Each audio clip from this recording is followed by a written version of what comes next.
Voyons maintenant comment se déroule la méiose pour deux gènes qui sont indépendants et qui sont donc placés sur deux paires de chromosomes différents.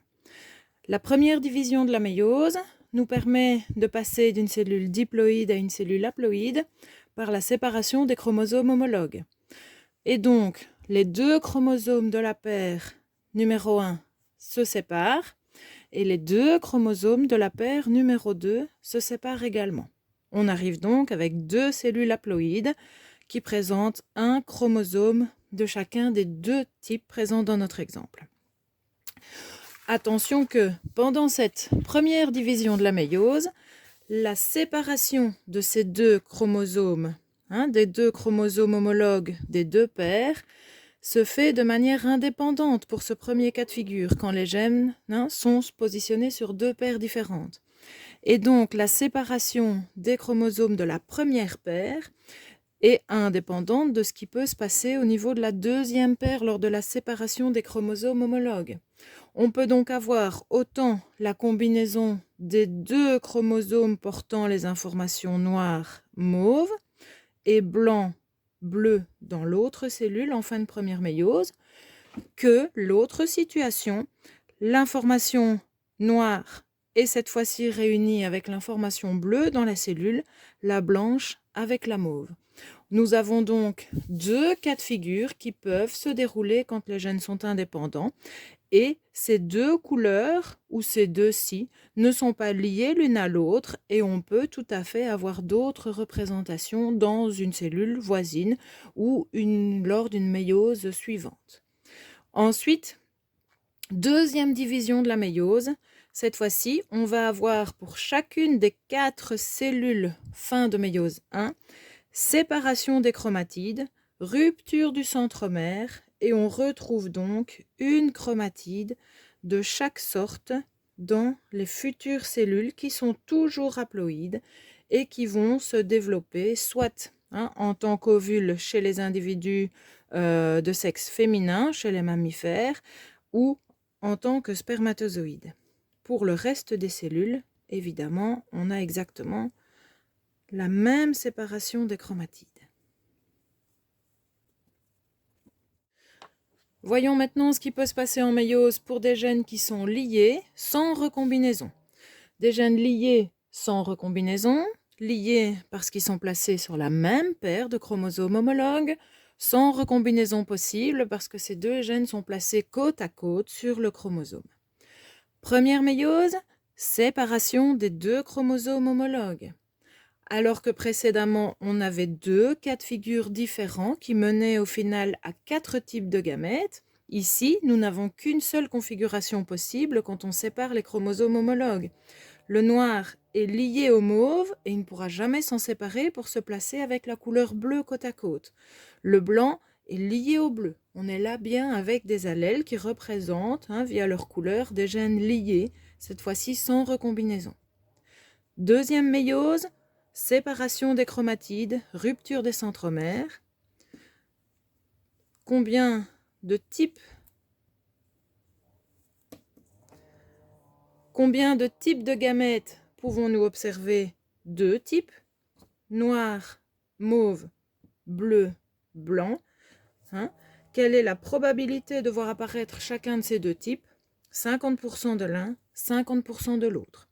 Attention que les couleurs que vous obtenez en fin de méiose sont bien, et les allèles qui représentent ces couleurs sont bien présentes dans les seules combinaisons qui étaient celles présentes chez les parents.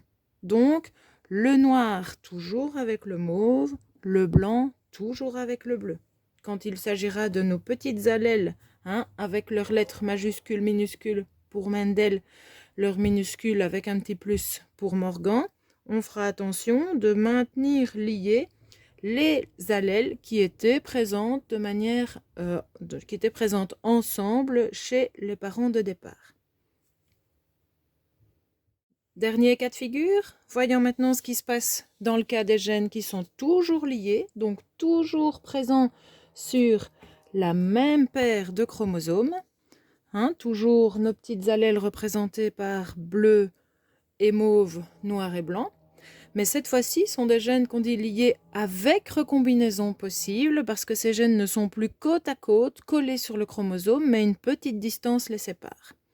Ce qui peut se passer pendant la première méiose, dans le cas de ces gènes liés qui sont séparés par une certaine distance sur le chromosome, c'est ce qu'on va appeler en métaphase de la première méiose un crossing over, un enjambement.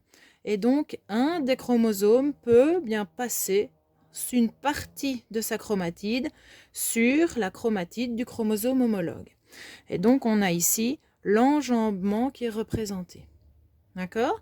À ce moment-là, on peut avoir cassure de la molécule d'ADN, cassure d'un des bras du chromosome.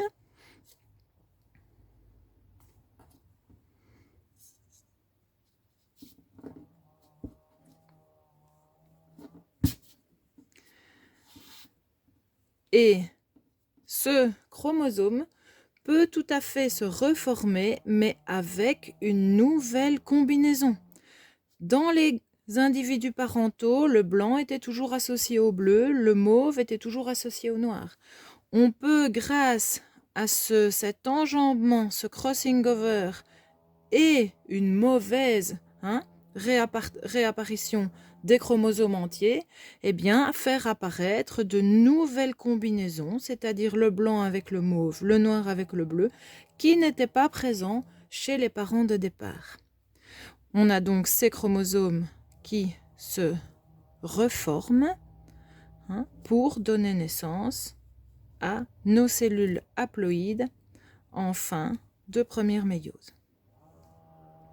La suite est identique, rupture des centromères,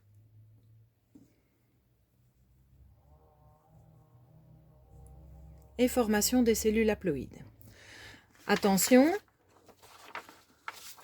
ce crossing over ne se déroule pas à chaque méiose, peut ne mener aucunement à des recombinaisons qui nous intéressent, ou alors les chromosomes s'enjambent, il y a crossing over, on a petite séparation, mais ça se remet dans le bon ordre et on ne voit pas ces recombinaisons. Donc, on n'a pas toujours, à partir de nos deux chromosomes de départ, de crossing over, on peut tout à fait avoir des gamètes qui restent du type des gamètes parentales parce qu'on n'a pas eu de recombinaison. Si on estime la probabilité que c'est la fréquence plutôt d'apparition de ces recombinaisons dans l'entièreté des possibilités des gamètes formées, on voit que nos petites gamètes recombinées qui sont ici sont beaucoup moins présentes que les gamètes du type parental. Donc, on n'a pas, comme dans les cas précédents, des gamètes d'un certain type qui sont équiprobables. Ici, nous avons les gamètes parentales qui sont beaucoup plus représentées et les deux gamètes recombinées qui sont beaucoup moins représentées. Petit pourcentage d'apparition pour les recombinaisons, mais elles sont quand même présentes.